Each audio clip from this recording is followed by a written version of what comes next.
Muy buenos días. Me alegra saludarle una vez más. Quiero que ubique por favor en su Biblia Números capítulo 9. Por favor vaya al libro de Números y busque el capítulo 9.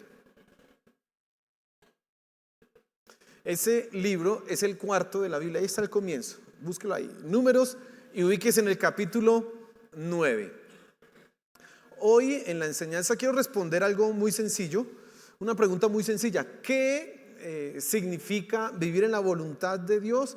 Otra manera de verlo o de entender ese título o de plantearlo de otra manera es: ¿qué significa escoger el camino correcto? Si nosotros pensamos un poco en la voluntad de Dios, ahorita vamos a hablar de eso. ¿Qué significa vivir en la voluntad de Dios? Porque hablamos mucho de eso.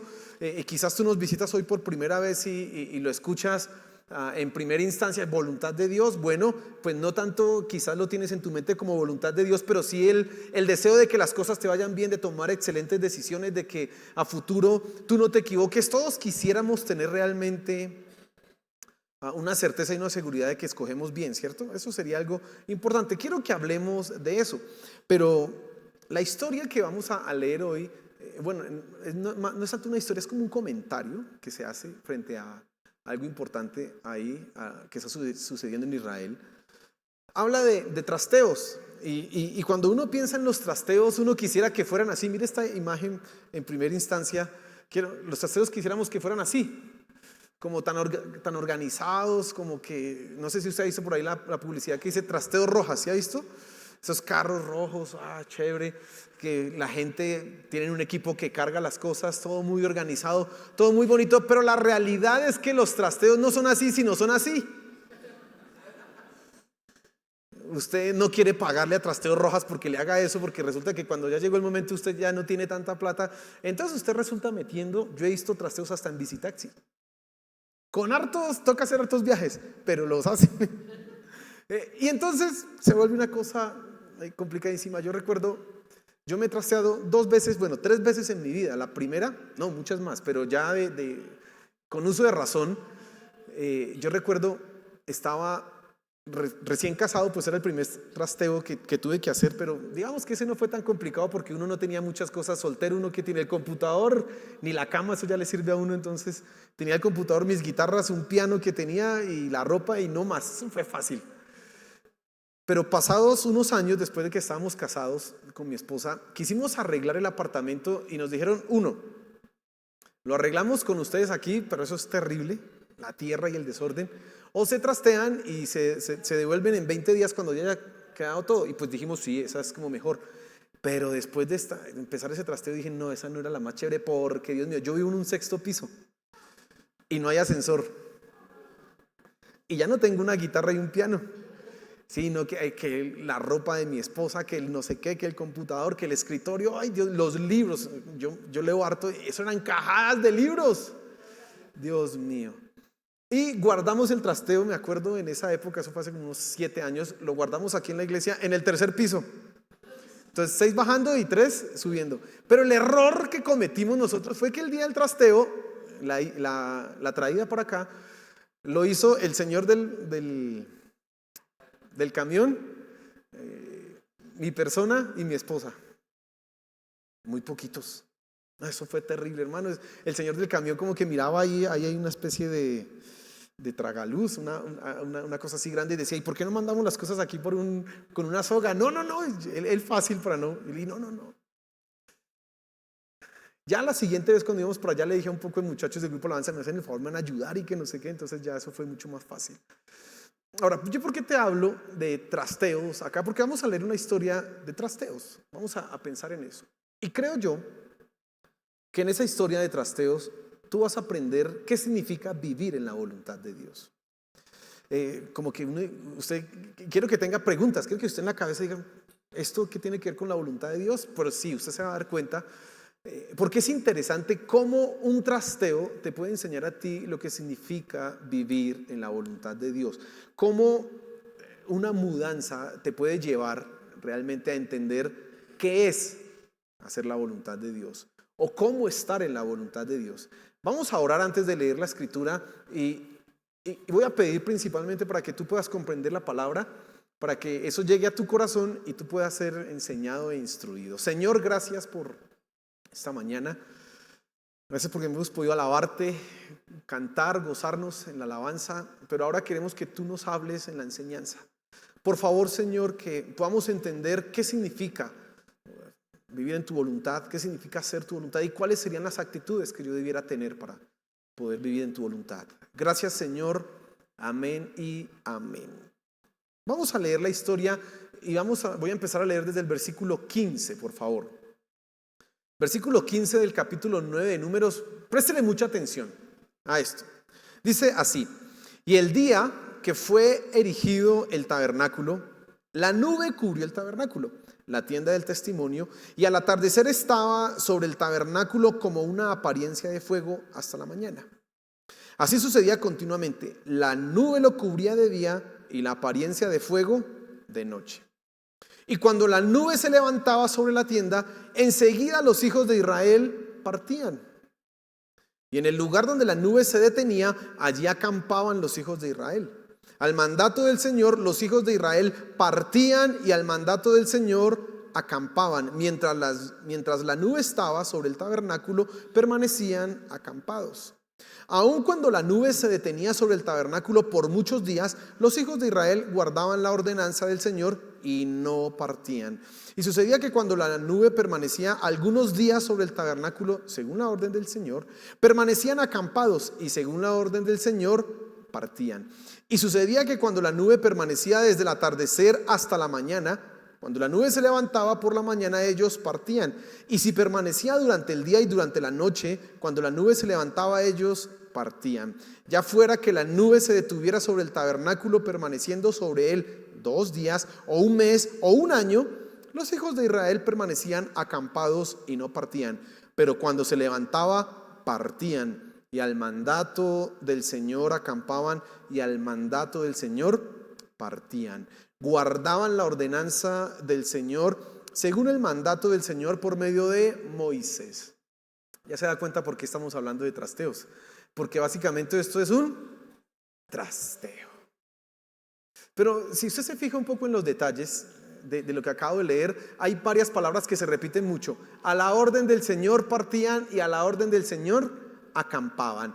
O se movían a la orden del Señor o acampaban a la orden del Señor. Eso es muy reiterativo en lo que acabamos de leer, pero consideremos un poco la historia para que tú puedas entender este asunto a profundidad. Bueno, el pueblo de Israel, ¿dónde está? En un desierto y va camino a Canaán.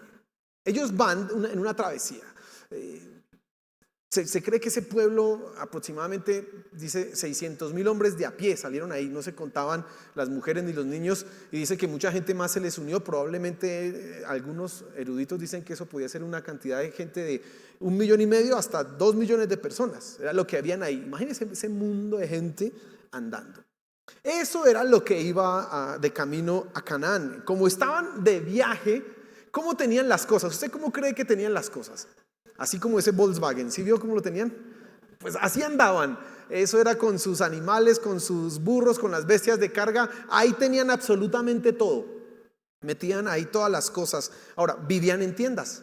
Ellos no podían tener una edificación, una casa, no podían levantar algo fuerte porque pues estaban de viaje. Y cuando uno está de viaje, pues uno no puede, voy a comprar esto, voy a hacer mi casa aquí. No, tú estás de viaje, así que esto es momentáneo. Ellos vivían de esa manera. Eso implicaba que sus posesiones se limitaban solamente a aquellas cosas que podían ser fácilmente transportadas. Ellos no tenían un sofá. O sea, esas poltronas grandotas para acostarse y ver televisión. No podían tener una cosa de esas porque no, si nos vamos a ir, yo tengo eso es cuando tengo mi casa. Cuando ya tengo mi casa ahí sí, y eso no se mueve normalmente, eso ya se queda ya quieto y ya si hay que moverlo esperemos un poco, pero no tenían esas cosas porque eran gente que estaba de viaje. Pero entonces aquí viene lo llamativo de esta historia. Por más que ellos estuvieran de viaje, por más que no tuvieran grandes enseres, por más que los muebles no fueran los más grandes ni complicados de cargar, aunque ellos vivían en tiendas y estaban preparados y listos para salir de viaje, eso no era tan sencillo. Imagínense mover 2 millones de personas. No era tan fácil, no era tan simple. ¿Cuánto tiempo se requiere para organizar un viaje así? ¿Cuánto cree usted? Piense un poco, bueno, sí, en su familia. No más organizar el viaje de su familia no es decir, súbanse al carro y nos vamos todos. No, espere que la maleta, que no sé qué, que el niño, que dice cuánto, la señora va a llevar esto, guarda aquello, no sé qué. Uno empieza a organizar y ese viaje le tarda a uno con 4 o 5 personas. La organización a veces unas 4 o 5 horas. Imagínense 2 millones de personas. ¿Y usted se ha dado cuenta que cuando hay un paseo y un viaje siempre hay uno que llega tarde? Siempre. Y aunque tuvo todo el tiempo por organizar la maleta, siempre le da la última hora. Ya todo el mundo en el carro y lo peor es que dejó los calzoncillos. Salió tarde, tuvo tiempo por organizar y deja los calzoncillos. Siempre le falta algo, siempre hay una persona. ¿Cuánto tiempo cree usted que requeriría esa logística? Y entonces la historia se vuelve interesante por una razón. Los israelitas debían moverse según la nube se moviera, según la voluntad de Dios. Y entonces aquí en la historia aparece Moisés aclarándonos algunas cosas interesantes. La nube se movía y no avisaba, simplemente se levantaba. Entonces cuando se levanta esa nube, toda la gente se fue a recoja y hágale moverse. Y la nube se detuvo, y aquí hay algo que me llama mucho la atención. La nube podía llegar en la tarde. En la noche se encendía la columna de fuego y al otro día la columna de nube otra vez y arrancaban. Es decir, solo dormían una noche probablemente. ¿Cuánto tiempo usted necesita por organizar la casa después de un trasteo? Harto. Y usted dirá, no, pues eso era que solamente tenían algunas cositas encima. No, ellos salieron con todos sus enseres. Es más, en Éxodo capítulo 12, 13 dice que ellos salieron con lo de la cena de la Pascua. Tuvieron que guardarlo y llevárselo. Salieron así rápido. Y aquí dice que la nube arrancaba cuando quería y se detenía. Y no se detenía, bueno, Señor, vamos a estar aquí 6 meses. Uy, bueno, ahí nos podemos organizar y mañana organizamos el trasteo. No. Eso podía quedarse una semana, 2 días o un año. Arrancaba en cualquier momento y ellos tenían que estar preparados y listos para moverse. Esos detalles que acabo de resaltar son los que tú tienes que fijarte. Ahora, para nosotros poder pensar en cómo o qué significa vivir en la voluntad de Dios, quiero que piense un poco en los problemas. 1, la logística. ¿Cómo sería la logística para mover a 2 millones de personas? Y que fuera rápido. ¿Qué implicaría todo eso para los israelitas?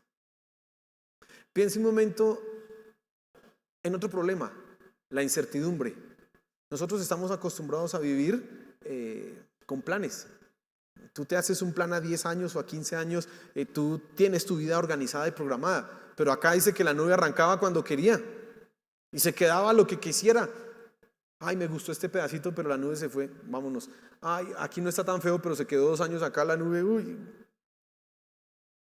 Era un asunto de incertidumbre. La logística es un dolor de cabeza. Ay, arrancó otra vez la nube. No, que mire que no deje tirado. Eso es un dolor de cabeza. Pero la incertidumbre puede ser una carga, ya no solamente un dolor de cabeza, sino una carga emocional profunda. Pero los israelitas debían aprender a vivir así. Ellos no podían de ninguna manera arraigarse ni amar un lugar. No, este territorio es el mío, yo aquí me quiero quedar. No, ellos estaban camino a un sitio y debían moverse cuando la nube lo dijera, cuando la voluntad de Dios lo determinara. Por eso dice ahí el pasaje, porque el Señor lo ordena. Cuando el Señor lo ordena, se quedan quietos. Cuando el Señor lo ordena, arrancan. Aquí es donde tú y yo podemos aprender algunas cosas importantes frente a vivir en la voluntad de Dios. Ahora, estoy seguro, pero completamente seguro, que todos los presentes esta mañana quieren vivir en la voluntad de Dios. El simple hecho que usted esté esta mañana acá ya me deja ver que usted quiere vivir en la voluntad de Dios. Pero quisiera saber si tú entiendes qué es la voluntad de Dios. Y entonces vamos a considerar, antes de mirar cuáles son las actitudes que tú necesitarías para vivir en la voluntad de Dios, pensemos un poco en qué es la voluntad de Dios. Ahora, ¿qué se te viene en la cabeza cuando tú piensas en la voluntad de Dios? Mira, muchas personas pueden pensar en el futuro. La voluntad de Dios es conocer el futuro, conocer la decisión. Otra cosa que se viene son decisiones. ¿Cómo tomar buenas decisiones? Quiero conocer la voluntad de Dios. En realidad es un método para saber si me voy por la izquierda o por la derecha. Otros pueden estar pensando en la pareja ideal. Señor, quiero conocer tu voluntad, y pensando en la pareja ideal. ¿Cuál es el idóneo que tú tienes para mí? Piensan ellas, y ellos piensan cuál es la princesa, la ideal. ¿Dónde está? Quiero conocer tu voluntad. Puedes estar tú pensando eso.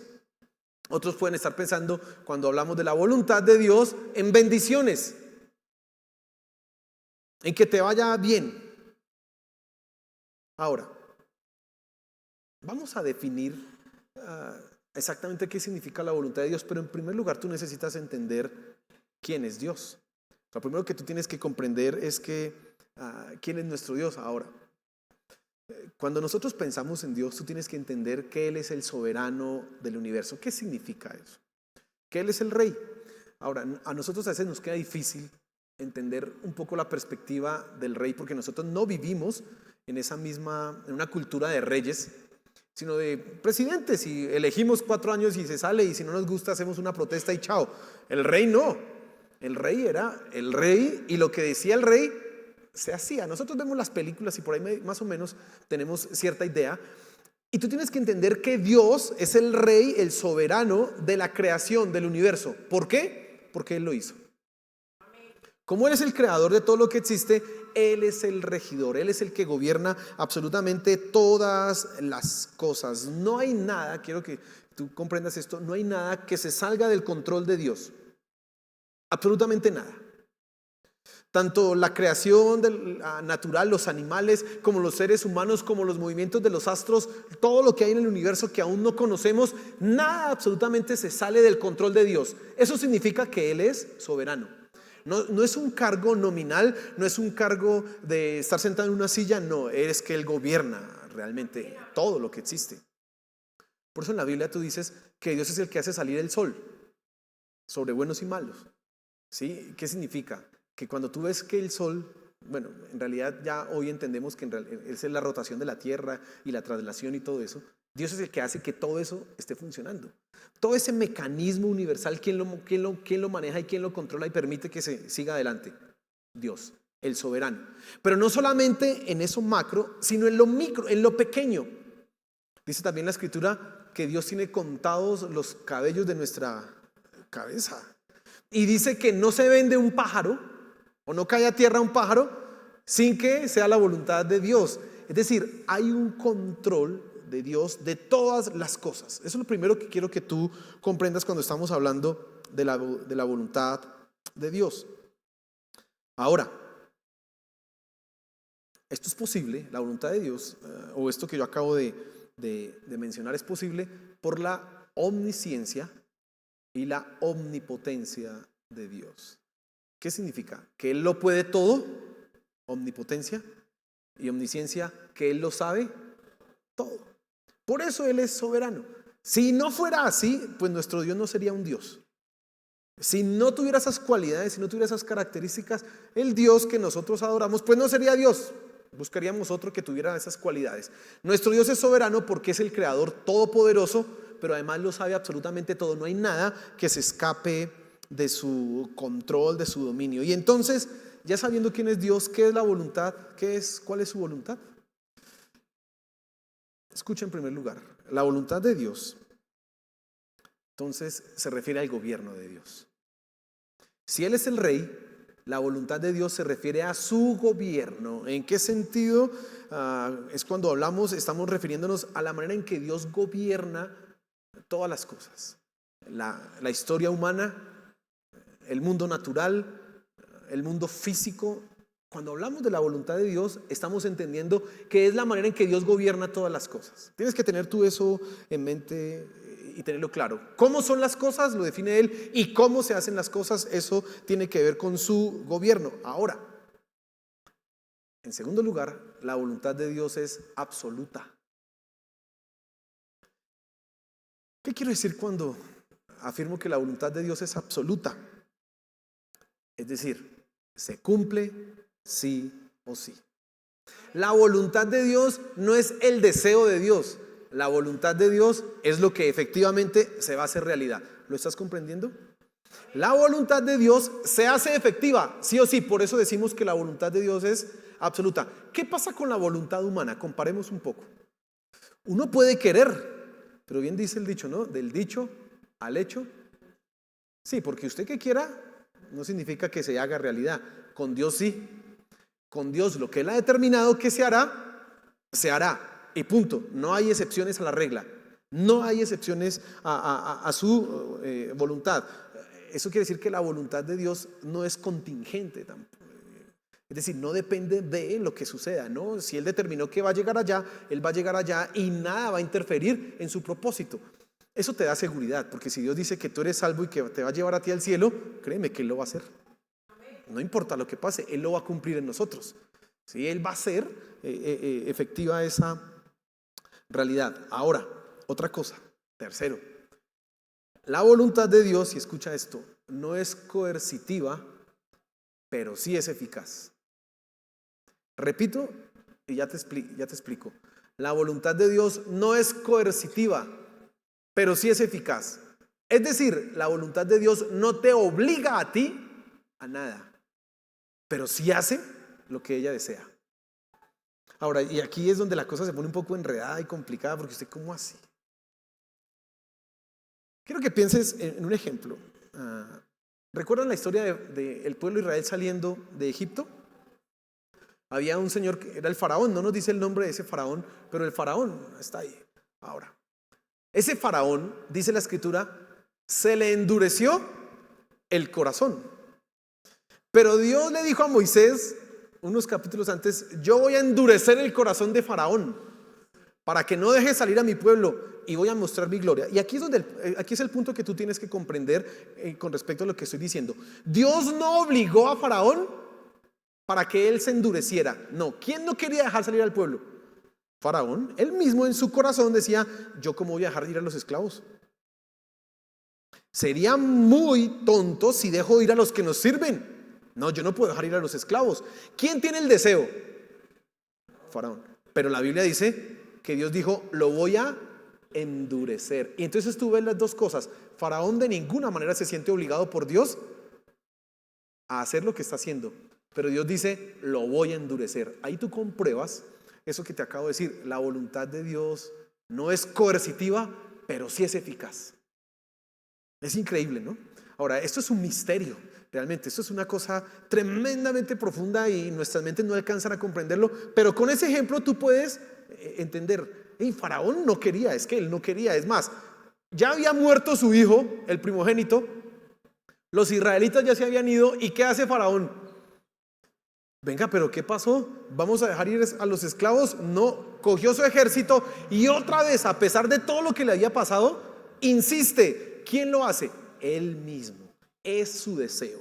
Y entonces en la voluntad de Dios tú vas a encontrar algo que es misterioso, y es que la libertad humana no está siendo violentada, pero la soberanía de Dios y su voluntad se hace real y efectiva. Amén. Ustedes están ahí con un poco de... Algunos están así como...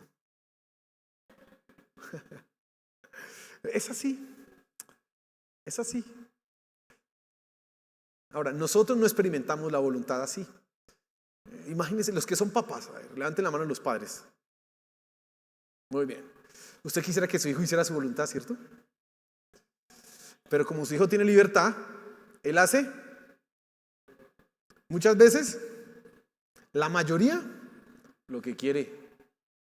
Y aunque usted lo amenaza con la correa, llega un momento en que ni la correa, eso ya como que antes así. Dios no, su voluntad se cumple, sí o sí. Aunque el hombre pareciera que va en contra de la voluntad de Dios, finalmente su plan se está cumpliendo. Puede ser un misterio, pero no dejo no puedo dejar de mencionarlo, aunque sea algo difícil de comprender, no puedo dejar de mencionártelo, porque es la realidad, así funciona esto. Ahora hay algo más que quiero mencionarte frente a la voluntad de Dios, y es que es buena, agradable y perfecta. Romanos 12, versículo 2 dice exactamente eso. La voluntad de Dios es buena, agradable y perfecta. Y entonces uno podría discriminar acá dos cosas con respecto a la voluntad de Dios. La primera es que esa voluntad de Dios, que es buena, agradable y perfecta, en el caso de Faraón no fue ni buena ni agradable, aunque sí era perfecta. Sí era perfecta, pero para él no fue buena ni agradable. ¿Y por qué digo que fue perfecta? Porque Faraón estaba para cumplir lo que Dios quería y lo hizo tal cual como Dios dijo que lo hiciera. Fue perfecta, pero no fue buena ni agradable.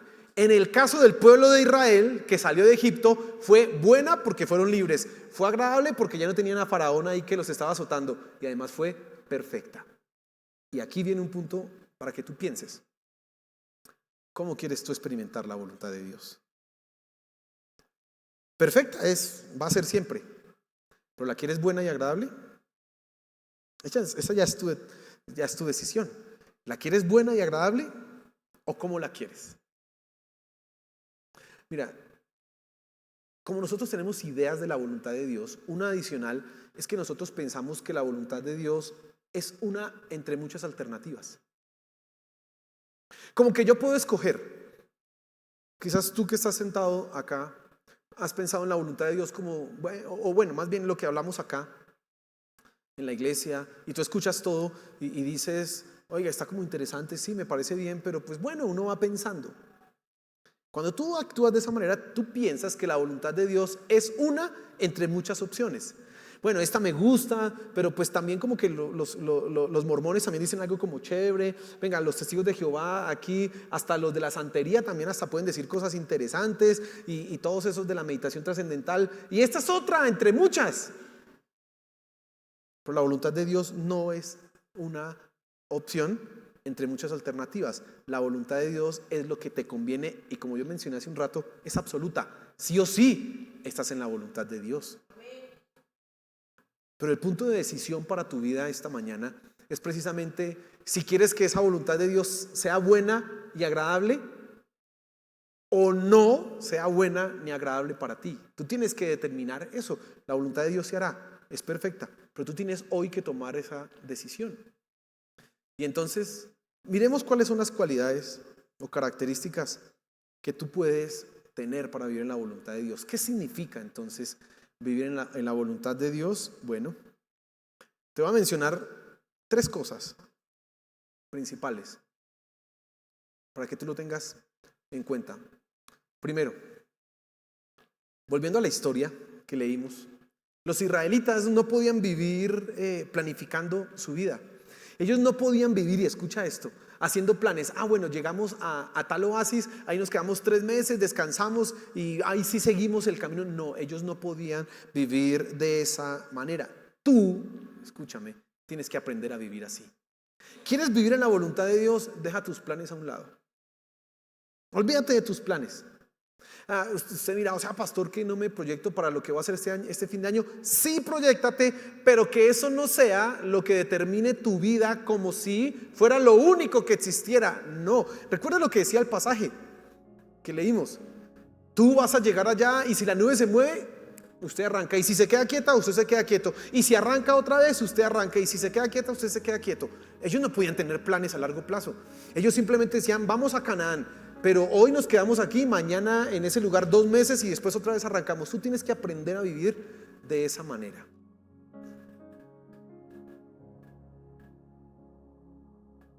Pongámoslo en términos prácticos para que sea comprensible para ti. Tú te proyectas, por ejemplo, este año para hacer un negocio.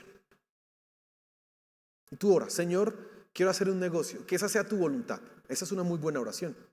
El problema es lo que hay en tu corazón. Porque si tu oración, Señor, que esa sea tu voluntad, se convierte, Señor, quiero que esta sea tu voluntad, es lo que está mal y es la actitud que tienes que corregir. Porque tú necesitas andar en lo que Dios dice que tú debes andar. Si Él dice que arranques, pues arranques. Si Él dice que te quedes quieto, te quedas quieto. Así que tu oración debe ser, o más bien la actitud de tu corazón debe ser: Señor, ¿será que esta es tu voluntad? Eso es mi plan. Déjame ver. Y tú empiezas a dar pasos para armar tu negocio. Empiezas a investigar, a mirar, bueno, el negocio, que hay que montar una cámara de comercio, que hay que hacer no sé qué, que hay que hacer si sé cuánto. Y tú vas viendo cómo se te dan las cosas. Si de repente, es que ya no tenemos una nube. Antiguamente había una nube. Es más fácil si no hubiera nube. Se movió, pero ya no.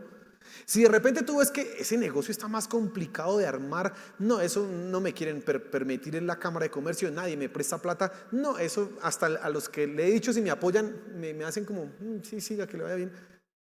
Dios le está diciendo algo. Déjelo. Ya, la nube se movió. Pero si las cosas se van dando como que, pues no tan sencillas como que alguien decía, como soplar y hacer botellas, no, pero la cosa va funcionando y va saliendo, usted va a decir: yo creo que estoy en la voluntad de Dios, vamos por el camino correcto, pero tienes que estar listo para que Dios te diga: hasta aquí no más, punto.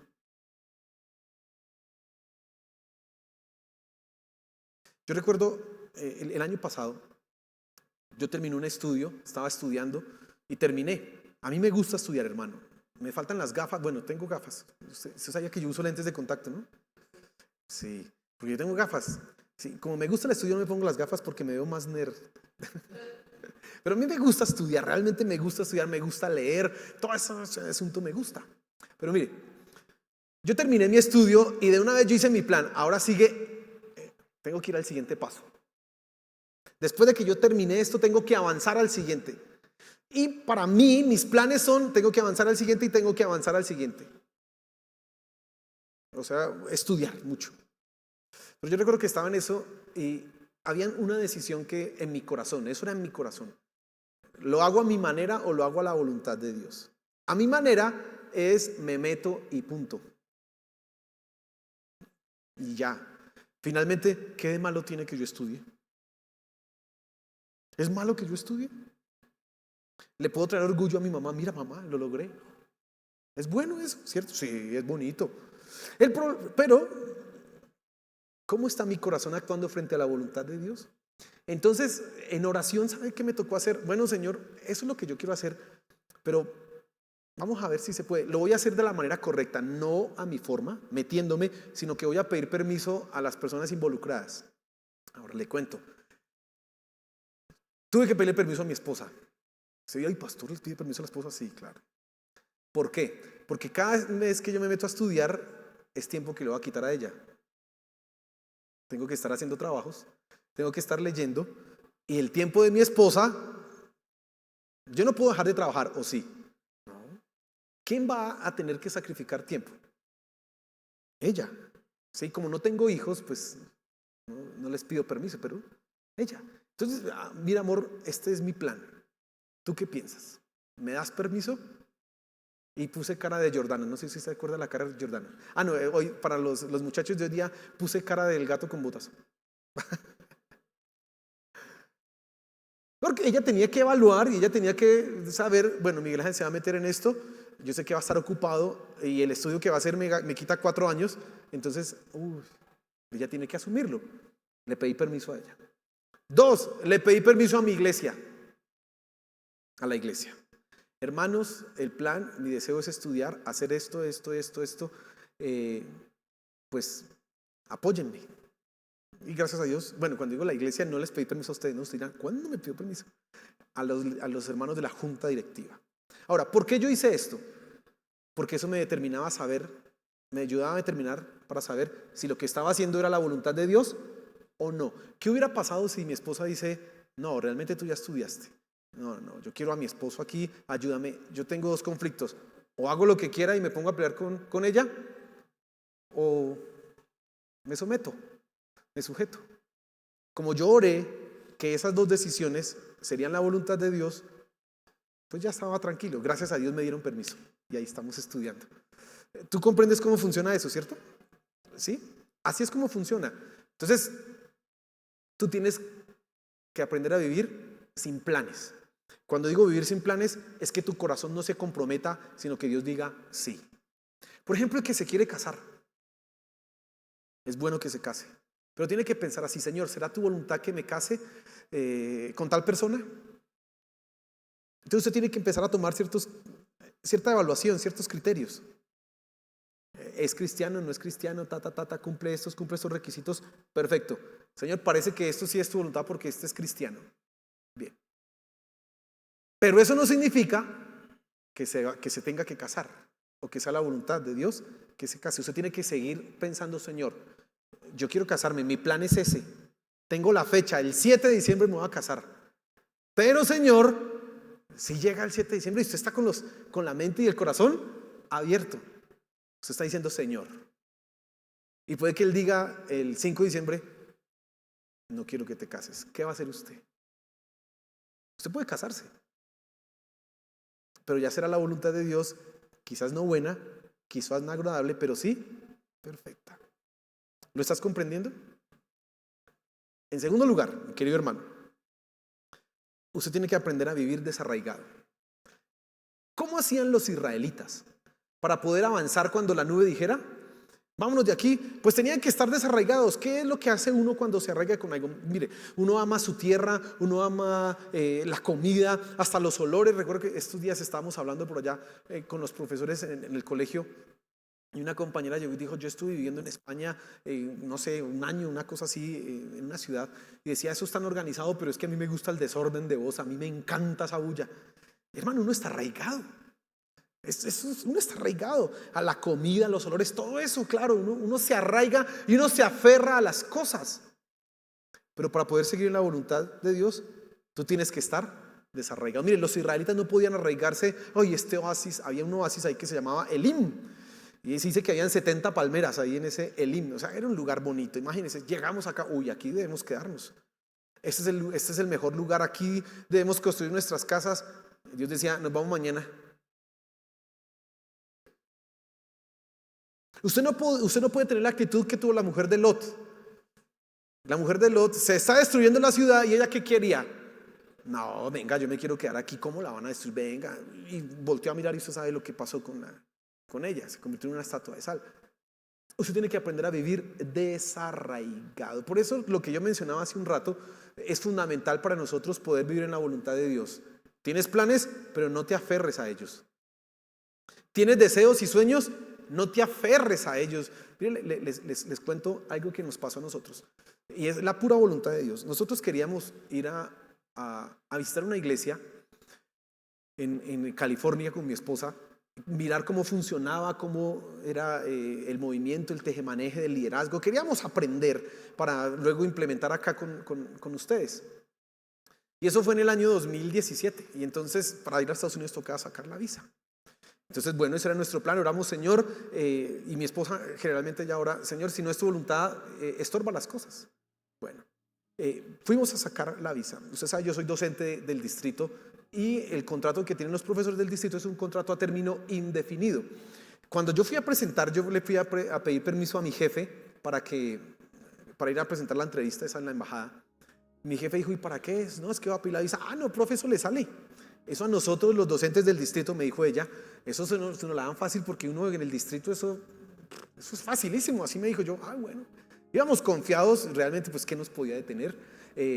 Dicen que uno tiene que tener su vivienda propia, estabilidad económica, para que le den a uno la visa. Bueno, chévere. Ya teníamos, yo me inscribí al seminario allá, hablé con la gente en la iglesia en California. Dije: mire, llegamos tal día, llegamos no sé qué. Una persona de allá, una mujer, donde nos íbamos a hospedar, nos contactó: ay, qué bienvenido, te voy a esperar tal día, no sé qué. Fuimos a la entrevista y nos negaron la visa. Me dieron ganas de decirle a ese cónsul: usted no sabe quién soy yo. Pero nos negaron la visa. ¿Y sabes qué entendimos, hermano? Eso no es la voluntad de Dios. Punto. 2 años, 3 años después, queríamos ir a otra ciudad, a ver otra iglesia, pero ya no era en Estados Unidos, en Alemania, porque allá no piden visas. Y ya, pues si no quiere, pues no vamos. En Alemania no piden visas, es chévere. Usted solamente allá llega con su pasaporte, excelente. Y entonces también organizamos el viaje, ya teníamos el lugar donde íbamos a quedar, ya estábamos inscritos a la conferencia, y llegó la pandemia.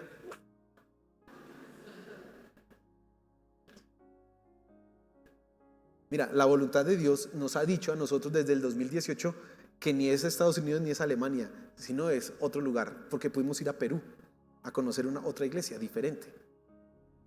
Ahora, ¿yo por qué te relato esto? Tú no puedes arraigarte a tus planes. Yo pude haber dicho a los, no sé, le dicen a uno, puede volver a hacer el trámite para pedir la visa. O pude haber pagado a uno de esos que le hacen a uno ahí un tramitador para que le ayuden a uno ahí con eso. Bueno, no sé qué le dirán a uno. Pude haber hecho eso e insistir en mi plan de ir ¿a dónde? A Estados Unidos. No te aferres, hermano. Es lo que quiero que tú entiendas. No te aferres. Recuerda la historia de Abraham. La voluntad de Dios era: vete de tu tierra y de tu parentela. Abraham tuvo que desarraigarse de dos cosas tremendamente queridas para nosotros. Uno, la tierra, donde uno vive, donde uno nació. Dos, la familia. No te aferres. Es más, mira, aquí tengo que hacerte pensar en algo. Para que tú puedas ser un buen cristiano, tienes que desarraigarte, abandonar. Cuando digo abandonar, no es que no vuelvas a visitar, simplemente que en tu corazón colocas a Dios como primero y lo demás pasa a un segundo plano. Tu familia, tu casa, todo lo que antes tú valorabas como lo más importante, ahora pasa a un segundo plano, porque lo primero es Dios. Esa es la decisión que tienes que tomar para entregarle tu vida a Cristo. Es eso. Desarráigate, hermano. Desarráigate. Pero vivir en la voluntad de Dios implica que tú tienes que desarraigarte de todo. Tienes que vivir con esa mentalidad. Yo no vivo en este mundo. Yo en realidad tengo mi ciudadanía en los cielos. Voy camino al cielo. Así que Dios hoy me tiene acá, pero me puede llevar a otro lado. Me puede cambiar los planes. No interesa. Desde que esté en su voluntad, sigo adelante. Esa es la actitud que tú tienes que tener, mi querido hermano. No andar aferrado a las cosas y peleando y a veces hasta dispuesto a desobedecer lo que sabes que Dios te está diciendo. No, tienes que estar dispuesto a desarraigarte. Y lo último, tercera actitud, hermano, tú tienes que ser obediente a pesar de lo que cueste. Esos israelitas, mire, otro trasteo otra vez. Uy, otra vez. No, mire, anoche pusimos la carpa y otra vez desbaratarla. No, eso era muy cansón. Probablemente alguno diría: no, ya no más que viaje ni que nada, ya aquí me quedo, voy a quedar descansando un rato y después los alcanzo. No, tú tienes que aprender a obedecer, cueste lo que cueste. Eso significa vivir en la voluntad de Dios. Dios me dice que haga esto, está difícil, hazlo, hermano, cueste lo que cueste, esfuérzate. Ellos tenían que organizar toda la logística, ellos tenían que estar preparados para salir en cualquier momento. Ellos simplemente estaban mirando la nube, se movió, mija, empaque todo, nos vamos. Se quedó, mija, desempaque. Arrancó, no sé qué. Así se la pasaban todo el día y todo el tiempo. Tú tienes que aprender a vivir de esa manera. Tener la mente, el corazón, los ojos abiertos. Dios, ¿a dónde me estás llevando? Y obedecer, hermano. Ese es el secreto. Si tú no haces esas cosas, si tú no entiendes, hermano, que no tienes que vivir bajo tus planes, si tú no entiendes que tienes que desarraigarte y no entiendes que tienes que obedecer, no vas a poder vivir en la voluntad de Dios, que es buena y que es agradable. Amén. Experimentarás la voluntad de Dios perfecta, pero quizás desagradable para ti. Pero si vives en esa voluntad donde tú obedeces a su palabra, déjame decirte que vas a ser bendecido. Déjame decirte que vas a experimentar paz. Vas a poder ver florecer tu vida. Entonces la pregunta es: ¿qué vas a hacer, hermano? Tenemos que ser como un trasteo. Mire, no importa si usted le paga a Trasteo Rojas o si monta todo en un visitaxi, desde que esté en la voluntad de Dios, hágale, hermano, que Dios lo va a bendecir. Amén. Cierre sus ojos, por favor. Señor, gracias por tu palabra esta mañana. Gracias porque tú nos enseñas que nuestro corazón no puede aferrarse a las cosas, que nuestros planes y deseos no pueden ser lo más importante, sino que tengo que vivir atento a lo que tú determines, Señor. Por favor, Padre, te suplico que nos ayudes a cambiar nuestro corazón. Mira, quizás esta mañana tú estás luchando para obedecer algo que sabes que tienes que hacer. Tú sabes, pero estás insistiendo en mantener tus planes. Dile: Señor, ayúdame a hacer tu voluntad. Yo quiero vivir en tu voluntad, en esa que es buena y que es agradable, Señor. Ayúdame. Padre, y aquí estamos. Lo único que queremos hacer, lo único que deseamos, Padre Celestial, es adorarte a ti, es honrarte a ti y hacer tu voluntad. Gracias, Señor, por favor. Gracias por lo que has hecho. Amén y amén.